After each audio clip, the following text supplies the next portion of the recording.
money is a what? Idea. It's whatever you think it is. Now, when people say, well, how can I get more money? I say, well, just first change the way you think. Change your ideas. That's the good news. That's all you have to do. I realize when I talk about money, I'm slamming straight into their ideas. And, you know, a lot of times with money, there's several subjects you don't talk about at the dinner table: sex, religion, politics, and money, and whatever. And the reason for that is it's a very volatile subject. Whereas in my family, my poor dad, the school teacher family, was, I'm not interested in money. Money is not that important to me. I began to realize that was my poor dad's idea, was his attitude. Whereas my rich dad always said to me, money is power. Money gives you power. Respect it. Treat it respectfully. You know, so there's all these different ideas about the subject of money. The thing I hear people say is, I'll never be rich. And that becomes a self-fulfilling prophecy, you see. And that's why money, just as an idea, is so powerful. And when I talk to people, I oftentimes ask them, I said, what did your parents tell you about the subject of money? Because that becomes real. You know, if you were told, go to school and get a job, see, many of us may not be in the same profession, but we're following the same path. And most people did not come from families that were rich. In America, less than 1 out of 100 people at age 65 becomes rich. In the richest country in the world. 1 out of 100. 4 become wealthy. I think 56% are dependent upon the government or a pension to take care of them. And they start going downhill. So what I had to do, what I'm going to be talking to you about, is I had to watch my ideas, I had to watch what I said, and I had to watch who was giving me the ideas. Okay? Because they're not the same. Like you go to one doctor and they say, you know, eat a low-fat, high-carbohydrate diet. You go to another doctor, they say, eat a high-fat, low-carbohydrate diet. Somewhere you got to make your choice. Number 2, the thing that I learned by having 2 dads with the contrasting points of view, I realized this really early on.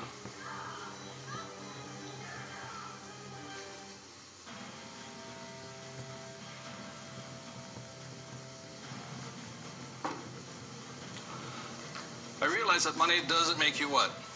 Rich. Because my poor dad made more money than my rich dad.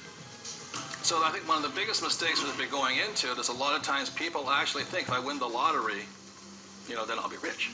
Or if I go to Vegas or gamble or my luck changes, then I'll be rich. It has nothing to do with it. Money is a very powerful tool, as my rich dad used to say. If you use it well, it'll make you richer.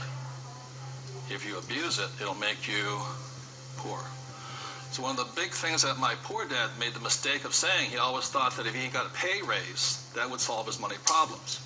And the trouble is, every time he got a pay raise, he got bigger problems. So it made him poorer and poorer the more money he made. Does that make sense to you guys?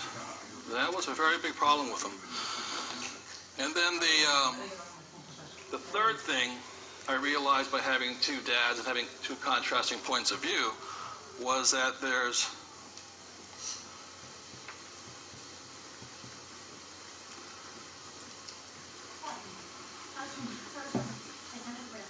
two kinds of money problems. One problem is not enough money. The other problem is too much money.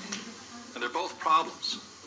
And the thing that I say to people is this, that, you know, like I think most people think they're real special. I'm the only one with money problems. Well, the reality is everybody has money problems. Everybody. Every single person. Every company has money problems. Every country has money problems. Every government has money problems. Everybody has a money problem. What makes you rich or poor or middle class is how you challenge or handle the problem. And what most people do, since, you know, so most of us came from families where the problem was too much or too little. Too little. And that becomes our idea. We think money is scarce, hard to get, work hard for it. Very popular idiom going around today suggesting that the way you get rich is cut up your credit cards. Oh. Live below your means. Those are poor people's mentalities. Save, you know, go long term, buy mutual funds. And it's not a rich person's way of thinking. I love my credit cards. They make me happy.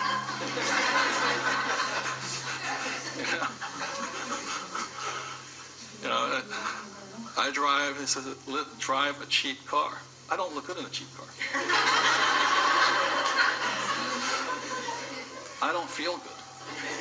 Now, the point I'm making here, again, there's poor, middle class, and rich. And very early on in my life, I really realized that being poor and struggling did not look good on my face. And I did not like it. But I grew up in a family that if you were rich, you know, the idea was that you were crooked, evil, not caring, inhuman, not generous, and all that stuff. So if I said I want to be rich, then I went against my family's values.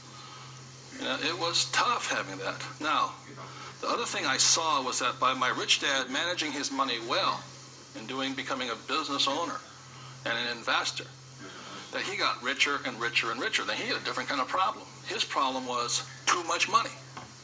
And my rich dad said to me when I was about 18 or 19 years old, he said, son, there's two kinds of problems. Not enough, too much. Which one do you want? And at that point,